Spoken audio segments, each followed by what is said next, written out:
And after probably the longest half hour of my life, she looked at me and she said, "What are you afraid of?" And I realized that she was right. I was making fear-based decisions. I was making decisions through specific lenses.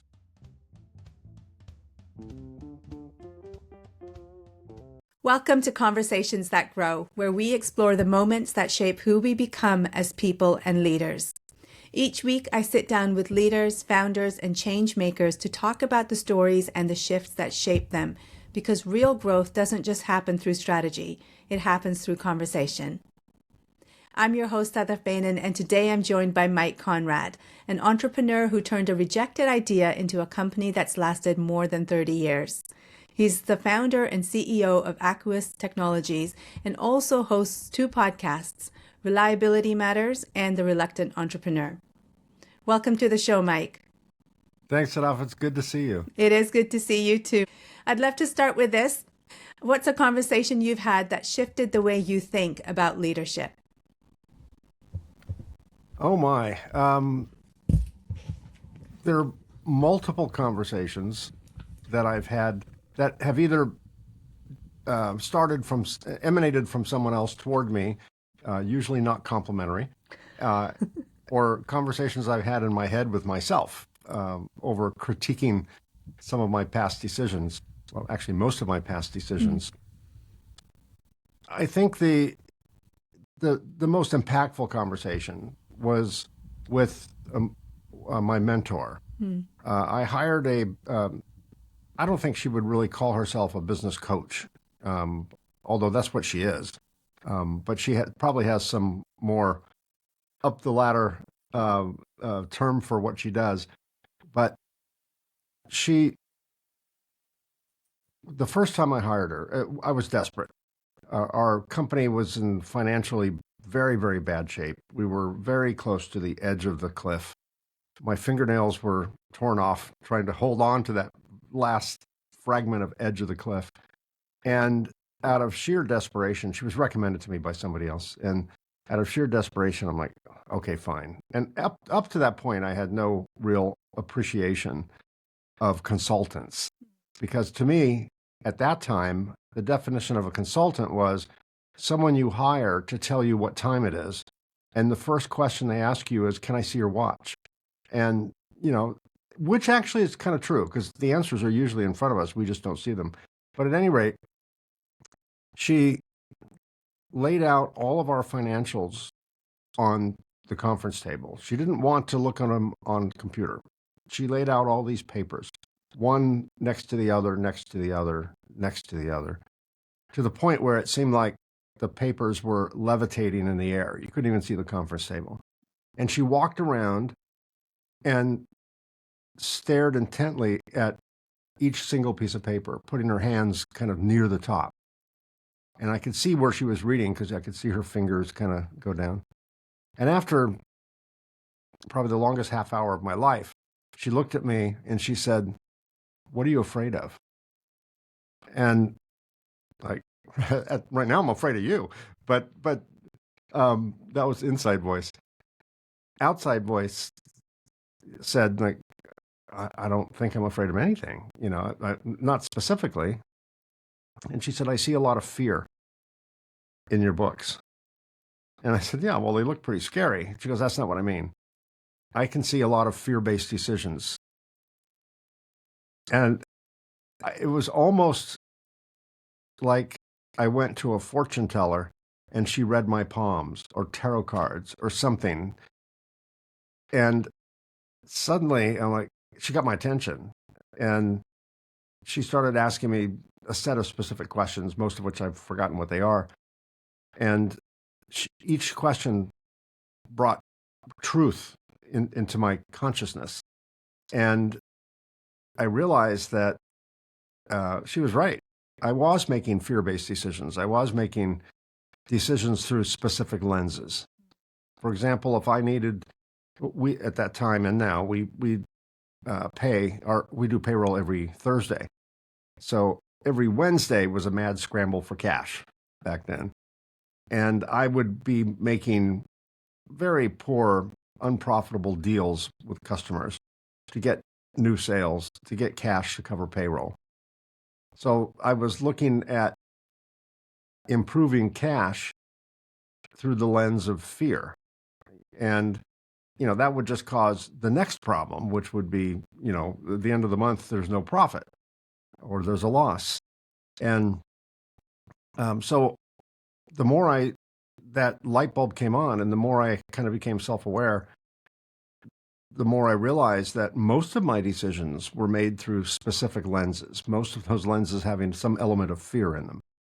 And that was probably the beginning of my journey into both leadership and self-awareness and raising my business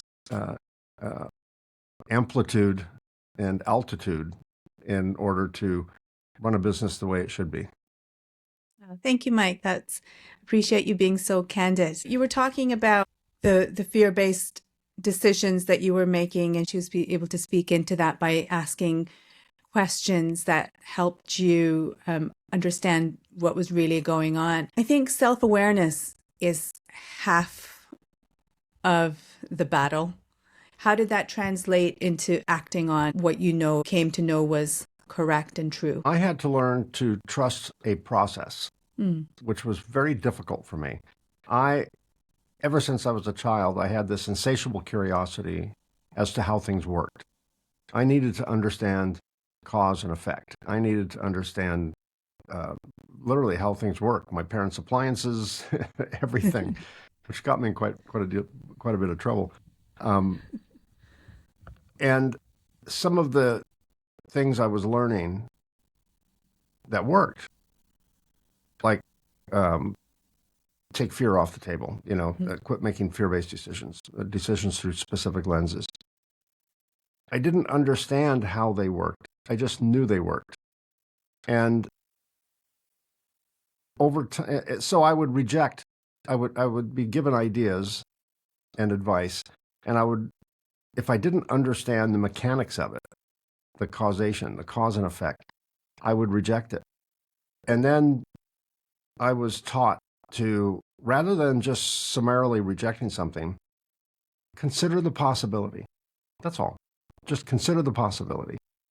And that mind shift change allowed me to compartmentalize what I thought at the time were wacky ideas, and just put them in a little shelf in my head. And ultimately, over time, suddenly it made sense. It didn't in the moment, but instead of rejecting and forgetting it, which I had been doing my whole life, I'm just like, wow, that's out there. Okay, let me, I won't forget it. I'll stick it in my wacky idea section of my brain. And then inevitably, without fail, every one of those wacky ideas made sense later on, whether it's a few days, a few weeks, sometimes a few years. And I just had to get into the proper context where that decision made sense. Or I had to be in such dire shape that it was like, what the hell? Let's just try it, Yeah. So I think I've strayed away from your question, but basically, I had to, my version of satisfying my desire and my requirement for causation was, even though I didn't understand how specifically the mechanics of each one of the wacky ideas worked, the history has shown me that they work. That became enough causation for me. I trust the process not because I understand how it works, but because it's never failed me. Yeah. Now, the moment it fails me, I'm going to be all screwed up. I'm going to have to learn a different way of handling that. Yeah, but we're batting 1,000 here. Every idea that I was not comfortable with ended up being successful. So that's enough for me now. Did I roam off the farm too far there, or did I? No, that was good. At least somewhat address the question. You did address it, and it sounds like from what you're saying, it was a case of having to slow down and hold some of those thoughts and ideas loosely. Yeah, that was definitely it. And the other part of it too was making peace with the worst. Mm. You know, a lot of times I would not consider an idea because I was afraid of it not being successful. And what Mm. would that do to me and my business? And I've learned to just make peace with the worst. I'm at an intersection. Do I go left? Do I go right? Well, I'm afraid to go left. I'm afraid to go right because one of them is the wrong choice. And what if I make the wrong choice? It's a 50-50 chance. And, all these things that go on in your head. And if I look at it like, okay, what's the worst that can happen? Mm. A, will I die? Well, no, that's extreme. B, will this one bad decision instantly kill the business? Or will there be time to recalibrate? Well, yeah, I mean, nothing's that critical that it's hit or miss. Okay, then what's the worst that can happen? Worst that can happen is I lose a little bit of money. I didn't have much anyway at the time. We'll have to recalibrate. We might have to delay that product launch.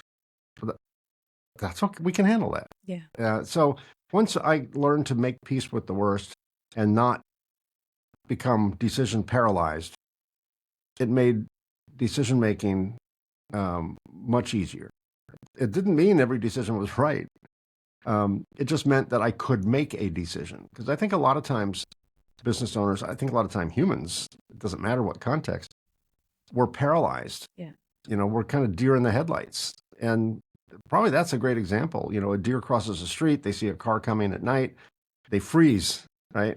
All they need to do is move 5 feet one direction or the other, and they'll live to have another Bambi day. But they freeze, and I think we do the same thing in life, and particularly in business. We get frozen and paralyzed, and the worst decision sometimes is, in some cases, is no decision. Yeah. Decision paralysis. Yeah, for sure. Mike, when we were talking on our pre-call a while back, you mentioned a moment when your employer dismissed your idea. And I was wondering if you could take us back to that and tell us what that was like for you at the time, not just professionally, but personally as well. Well, it turned out, in retrospect, it was one of the best moments in my life, certainly in my professional career, not in the moment. And it was the very second my business was born at that conversation. Although I think I knew it, but it was born in my head. It's not like a business physically showed up. I was working for a company that manufactures equipment in the electronics industry, and there was a governmental treaty signed by a whole bunch of countries around the world that was going to ban a certain chemical that was vital in our industry and for a specific process. And it was such a huge environmental treaty that all the countries of the world that ratified it agreed to allow a 10-year phase out on the offending chemical. So the industry had 10 years to figure it out. And as those years wound down, as we got to the last couple of years, it became apparent that 10-year phase out was really not a favor. It was so long from now that people said, we'll have to work on that someday soon. And they just found themselves deer in the headlights, speaking of that, as the deadline loomed closer and closer. So most of the industry was working on alternate chemicals that would do as good a job or better than the offending chemical. I looked at it a little bit differently. I looked at it as, let's create a different process that doesn't require a chemical like that at all. And another company was doing something kind of similar, but they weren't doing it very well. They were very mom and pop, very crude. And I'm like, okay, they're onto something, but they're just not executing it the way I would want to execute it. Let's start with what they've got, and let's see if we can run with it. And I pitched it to my boss, and he said no. And I was so desperate. I said, what if I design it with my time and my money, my risk, and I'll just bring you a completed product if I'm lucky, and then we can talk again. He goes, okay.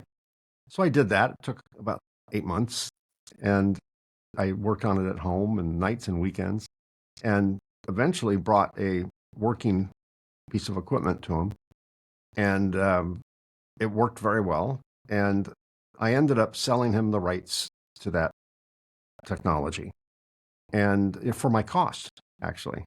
Was not great at business back then, just for my cost, because I was thinking, well, anything good for the company is good for me, right? So win-win. And at the moment, just before I did that, we were not doing well. The company was failing, and we needed something to happen.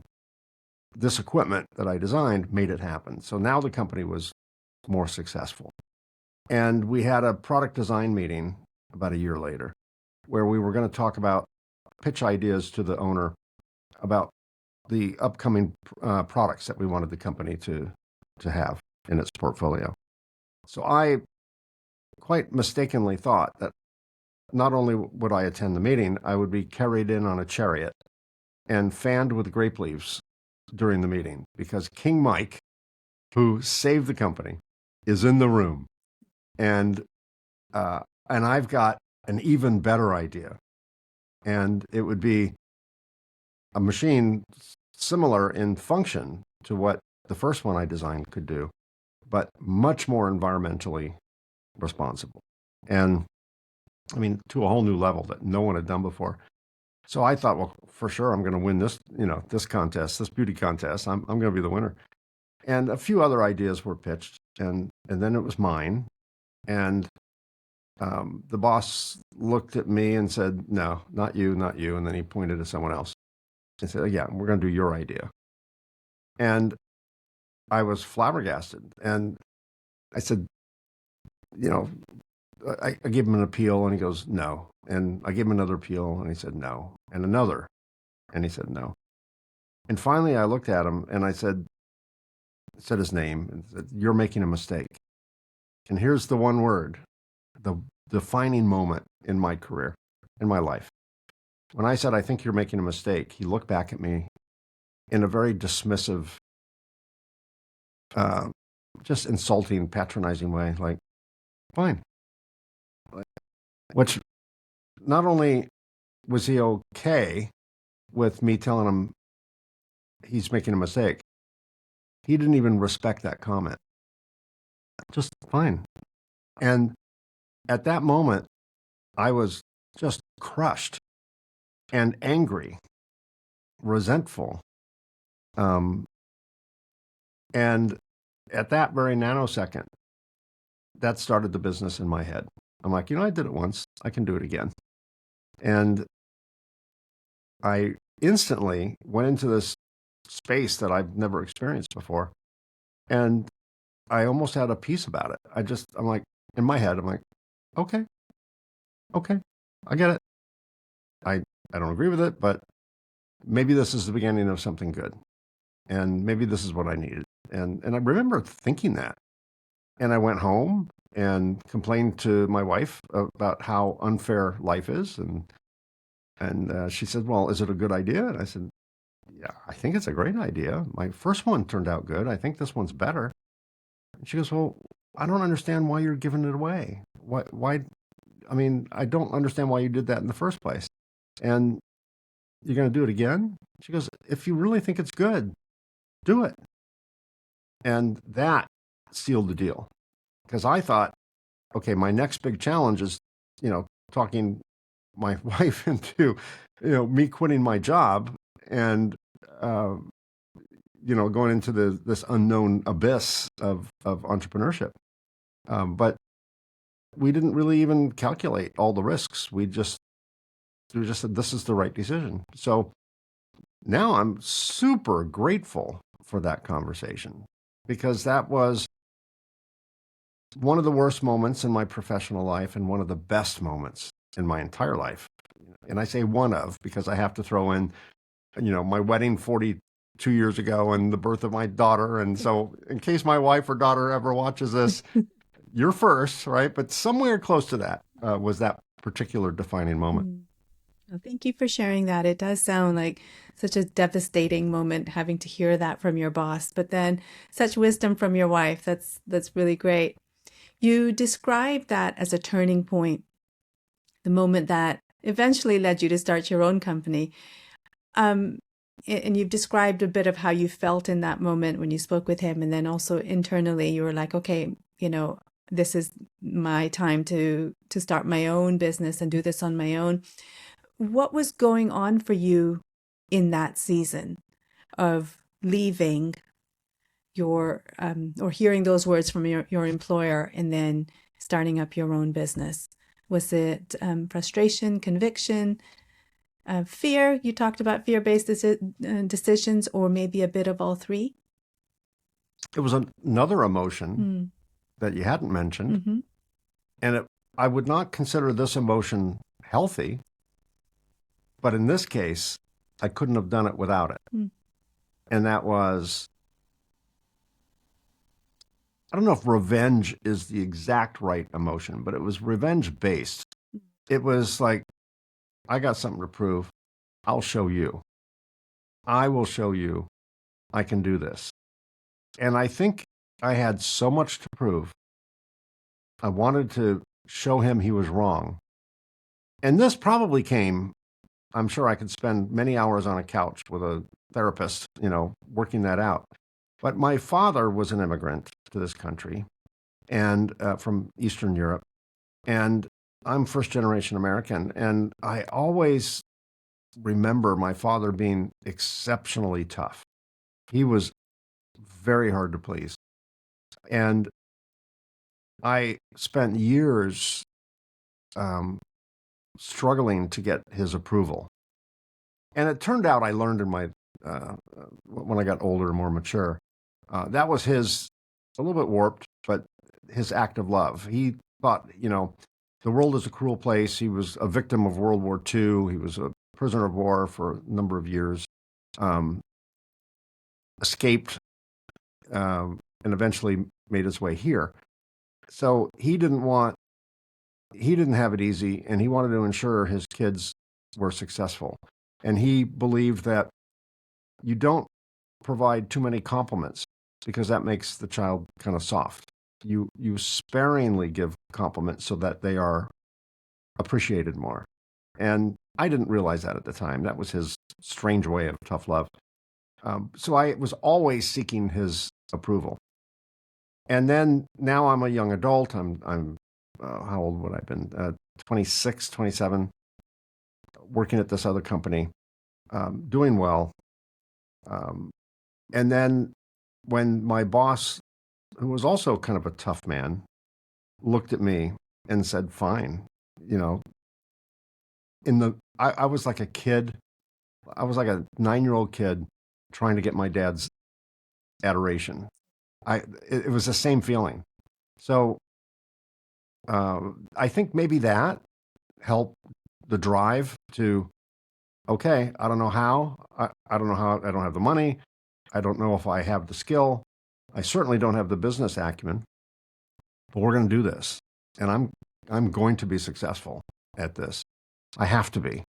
And so part of it was this probably twisted notion of proving my ex-boss wrong, maybe trying to get his respect, which he denied from me earlier. Maybe it had something to do with, making my father proud. Maybe it had something to do with just good old revenge. I think it was a mixture of all those negative emotions that were absolutely the perfect mixture of emotion for me to get to where I needed to be. And I had, I have examples of a few other things that, traits that are generally considered negative that I brought into the business when I started the company, that I could not have been successful without them. I could not have been successful if I did not shed them over a quick period of time. but they were necessary elements to get the business started. And those were like ego and naivety and bravado and passion and all of these things, which ignorance that are not considered, positive attributes. If I called you egotistical, arrogant, naive, we wouldn't be friends. But I was all those things, and I did have this revenge thing going, and make my father happy kind of thing going, and thank God, because that's what I needed. Couldn't keep that for too long, or you and I wouldn't be having this conversation about this right now. But I'm grateful for all that today. Yeah, I hear what you're saying. I mean, I'm no therapist, and just listening to you speak, it was almost when you hear something so dismissive from someone that you hold in high regard and you trust. And as you said, one of the comments you made was that, if it's good for me, it's good for the company. You obviously had a lot invested in that company and with the loyalty to your boss.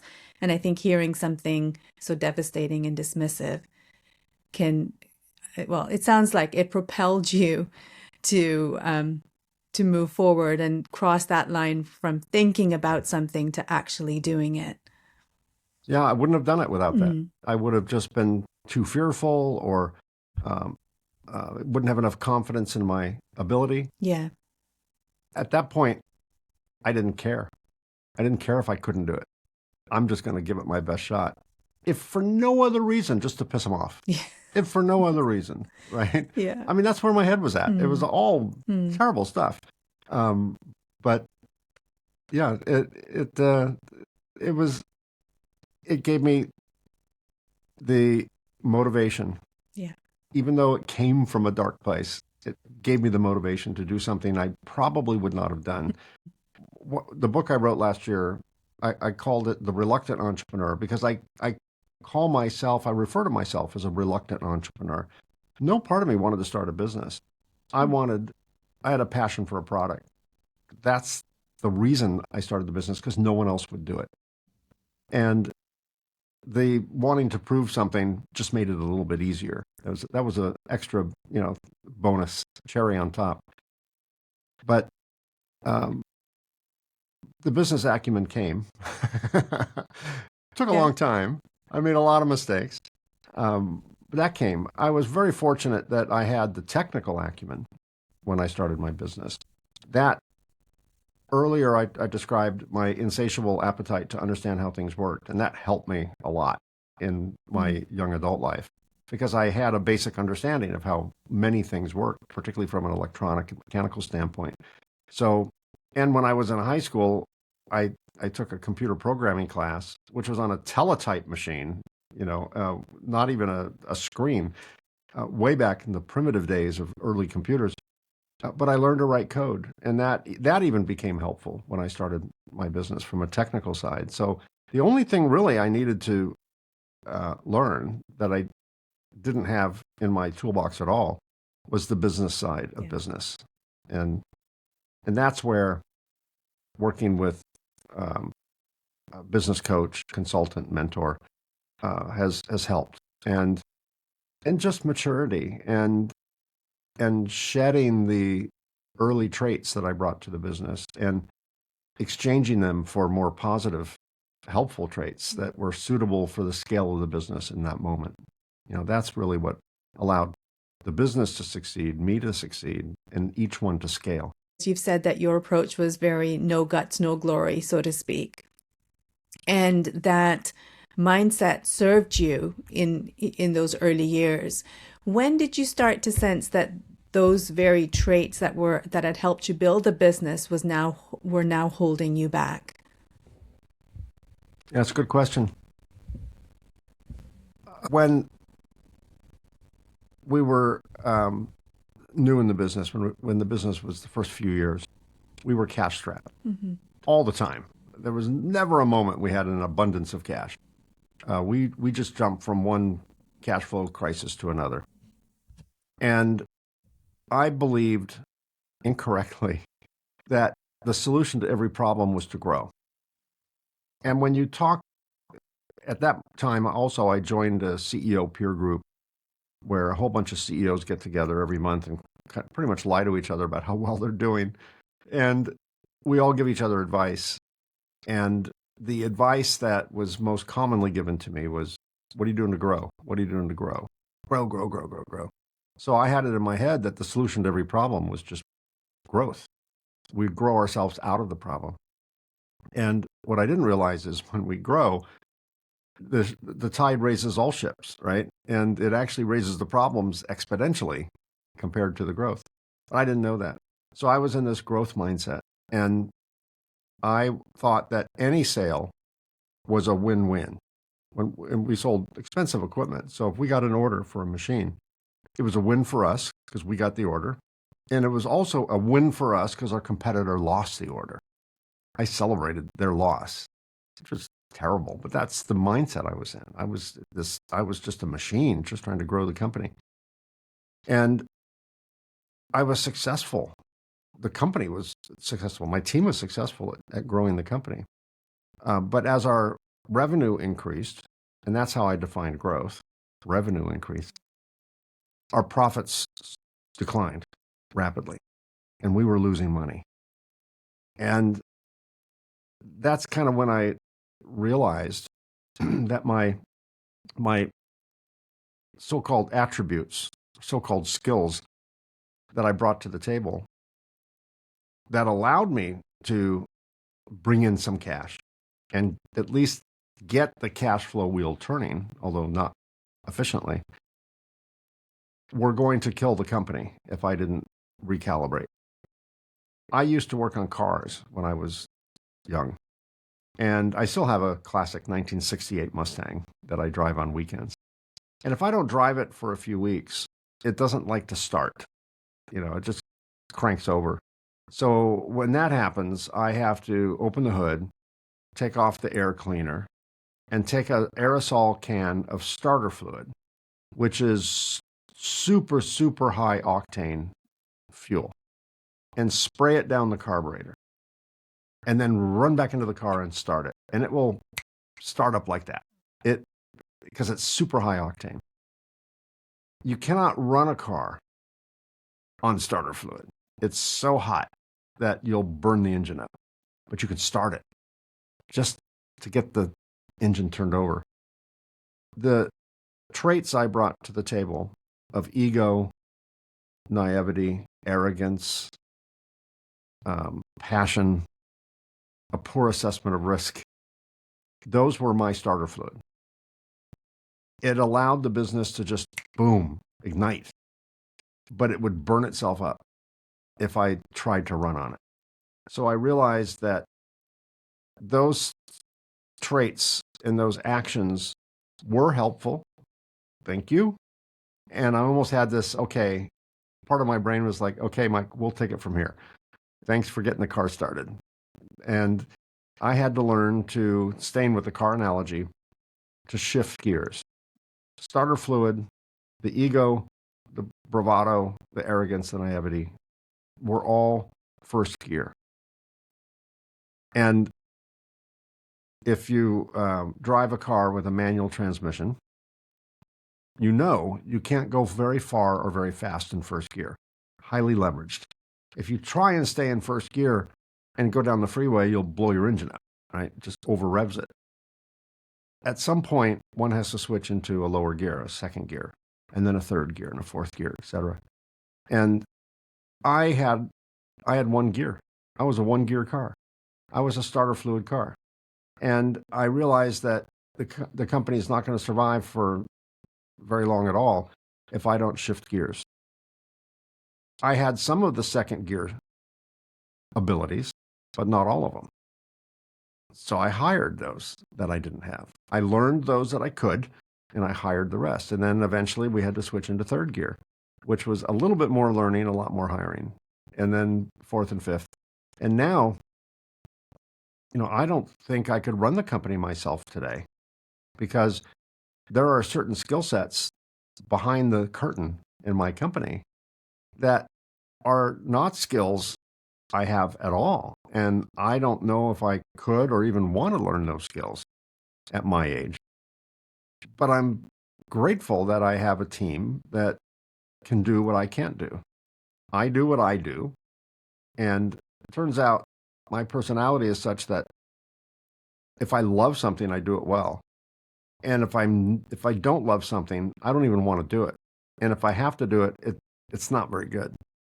And I just don't have either the discipline or the mindset or whatever to do things I hate well. So, I spent a lot of years having to do 100 things. 10 I loved and 90 I hated.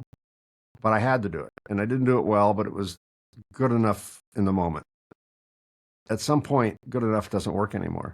And you need excellence in every part of a company operation. And if you can't provide it yourself, either because you don't have enough bandwidth or aptitude, then you remedy that with really smart, sage, wise hires. And when I first started the company and we had a few people, the qualifications to work with me was a pulse and a willingness to accept what I offered to pay. Okay, yeah, you're hired. And I could honestly say, and this is not ego talking, I was probably the smartest person in the room at that moment.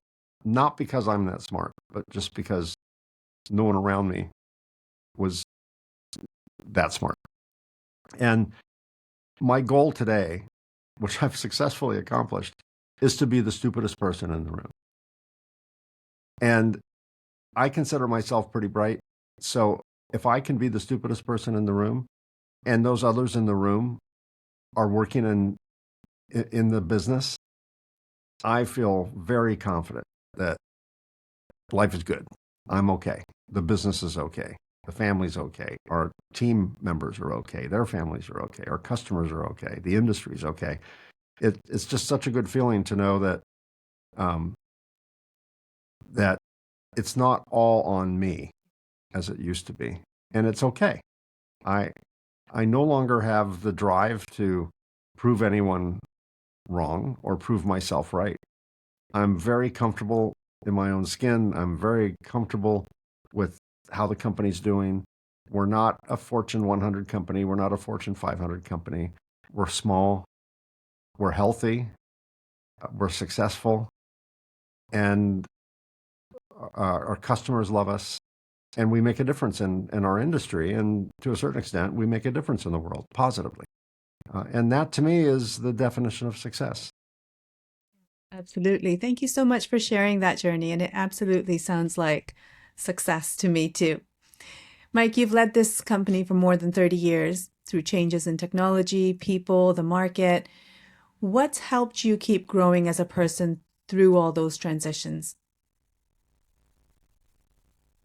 I had to survive. The business is an extension of my family. Now, I'll be clear. The business is not my family. But my family would be different were it not for the business. I provide for my family through the business.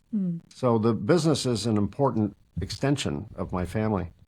And in order to protect that extension of my family, I need to grow and I need to adapt, or I need to get out of the way. And I've done all that. So today, I'm kind of semi-retired. I still own the company outright. But they pay me to stay away now, which turns out to be a very wise investment. There's a great ROI attached to that. Because my role there has changed from the doer, from execution, to strategy and conceptual stuff. And at the end of the day, I'm a creator, whether I'm creating software or writing video games and software as a kid, or designing equipment, or producing a podcast, or hosting webinars, or speaking at conferences around the world. That's where my passion lives. And the details behind the curtain stuff, which I'm not good at and I don't have a lot of interest in, those are absolute required elements to allow me to be creative and to create things. So oiling the machine, keeping the patient healthy, learning new skills when I need to, and probably most importantly, knowing when to step out of the way and to be in a supportive role of my team, which would have messed with young Mike's ego. But today, I see a bigger picture. I do all this. I step out of the way. I know my limitations. I'm happy to live with limitations. To me, that's greater than, a fake sense of bravado and a perception of success without a root in reality. I would rather have what I have now. I'm not Warren Buffett, but I'm happy, and I define success as freedom. And with that definition, I'm very successful. I feel like I have the freedom to create. I have the freedom to feed my family. I have the freedom to impact our industry in a positive way. I have the freedom to do things differently and not in some predefined status quo that others might view. And I have the freedom not to care what other people think. So so from that definition, I embrace success. Yeah, no, it sounds like you are very anchored in the values that you hold and the mindset that you have attained over time. Yeah, it works for me. And the moment it doesn't, that's okay. Yeah. I'll adapt. I'll learn, hopefully. Mm-hmm. Or I'll just go off and sulk and live on an island somewhere, and fish for a living. But I've had to adopt and adapt and change and upskill, my expertise over the years. And it'd be nice if I could just coast the rest of my life. But if I have to adapt and grow again, I will. And so will the business. And, we serve the electronics industry. That's changed since we started this conversation. It will change again, before the end of your next conversation. So I work in an industry that is constantly evolving, evolutionizing, revolutionizing itself. And so does business. If you're in that industry, or probably any industry, there's change. And there's change in the way humans behave. There's changes in technology. There's changes in all these things. And I think as long as the business founder, the owner, the manager, if you're not in business on your own, can learn that, change is not bad. It's not good. It's kind of not moral or immoral. It's amoral. It's just, it is what it is. And if we can come to peace with the fact that change is inevitable and take fear off the table and consider the possibilities and make peace with the worst, let it roll. Yeah. That's where I've gotten to anyway. Listening to you speak, it sounds like you're holding up a mirror of your personal growth, and it's leading less from the need to prove and more from the desire to serve. Yeah. I don't feel the need to prove anything to anyone. I feel very comfortable with, all the mistakes I've made. I wrote a book about all the mistakes I've made. I tell my friends, when they ask me about the book, I said, "Oh, it's a business book." I'm like, "Well, kind of, but it's not a how-to book. It's a how-not-to book. It's, don't be me, and you'll have success faster." But I today celebrate all the stupid mistakes I made, and they were absolutely perfect in their time. And that's another thing I've learned, and I don't know if I've learned that just through business or just life experience, that when we reinterpret events that seem tragic, or seem unfair. They have a purpose. Yeah. And, it's not to say tragedy's good. No, tragedy's never good. But some good can come out of it. Mm-hmm. And it can be a change agent. In my case, it was a change agent. It caused me to look at myself in a different way and put priorities in the right place. And I think that anyone, whether they're working in a cubicle or, as I like to say, whether they're signing the front of the check or the back of the check, these experiences that I've had that a lot of people have, probably everyone eventually has, some sooner than later, will help not only in business, but in relationships, in life, and in everything. Yeah. If we can just get out of our own way. Yeah.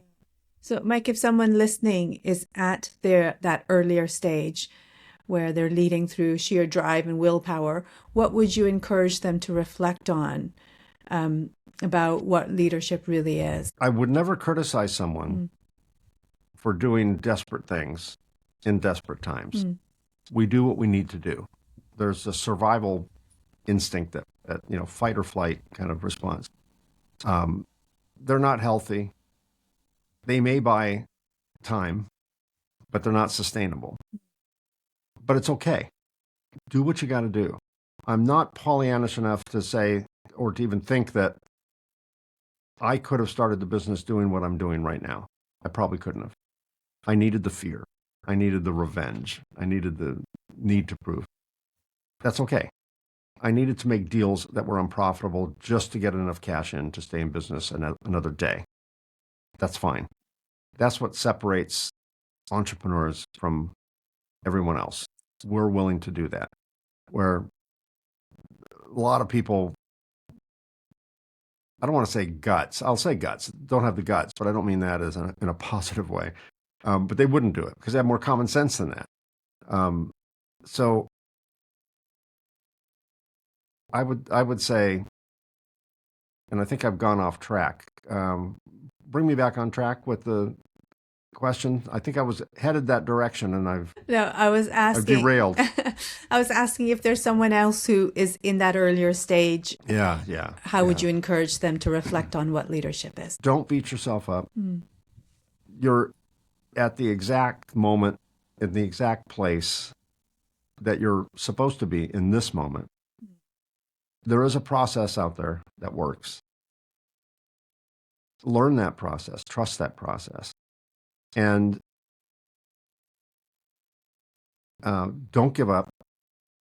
I think a lot of businesses fail because the founders hit a wall, and as I did, I'm just a little bit of a rule breaker. I'll just take my sledgehammer to the wall, or take my shovel and dig under it, or climb over it, or argue with it for a while, which does no good. Know that you don't know what you don't know, and bring in talent. Work with a business coach that you trust. Get referrals. Have someone show you. Hire someone to tell you what time it is, and have them borrow your watch. Because the answers that were given to me, as spectacular as they were, as life-changing as they were right in front of me. I just couldn't see them. My mentor, my business coach, didn't bring something to the table from Mars. Every change she had us make was available to make with or without her. I just didn't see it.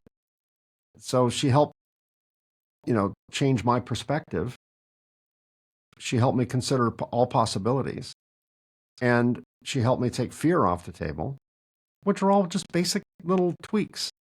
And suddenly the decisions, the selection of decisions started multiplying.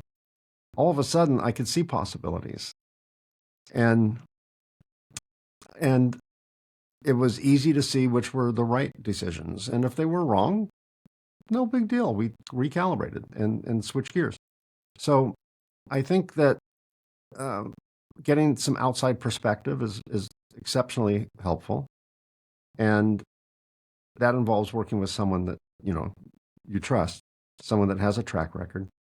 And whatever that process is for you, I've just described mine, whatever process works for you, embrace it. Don't try and control it. Embrace it. And if it needs to be tweaked, that's okay. Put your ego aside. Be the stupidest person in the room. Strive to be the stupidest person in the room. Surround yourself by people who have been successful. Interview them like you're interviewing me. Do a little Vulcan Star Trek mind meld if you can, and get as much out of them as you can. One of the books that was impactful to me was a book by Jim Collins called Good to Great. And for time's sake, I won't give a review on that, but it was impactful for me. Not all of it, but I took some key nuggets that I use today. Just open yourself up to the possibility that the way you're doing it just needs to be modified. And it's usually 2 inches to the left or 2 inches to the right. It's usually not major. But at the speed of business, 2 degrees after a short time takes you on a whole different track. And it doesn't take much. It's not radical. It's subtle. And it may not make sense. It may sound wacky. And probably the wackier it sounds, at least my experience, the more likely it is to succeed, because it stretches you to consider possibilities you would have rejected or not even had in your head as a possibility prior to that.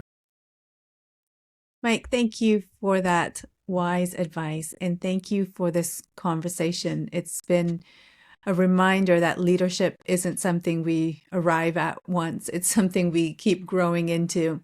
And your story captures that tension between ambition and awareness so well.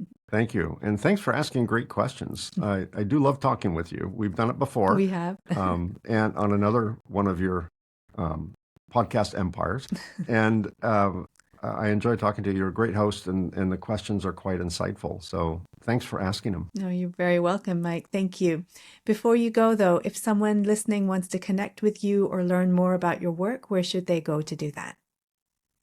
Well, there's a few choices, probably too many choices. My personal website is mikekonrad.com. That's just Conrad with a K. My entrepreneurial podcast, the Reluctant Entrepreneur Podcast website, is reluctantentrepreneur.podcast.com. And my company, not that I'm not hawking the company, we make very, very down the rabbit hole, very niche electronic manufacturing products. But just if someone wants to see what the company's about, that's Aqueous Tech, AQUEOUS, Tech, TECH.com.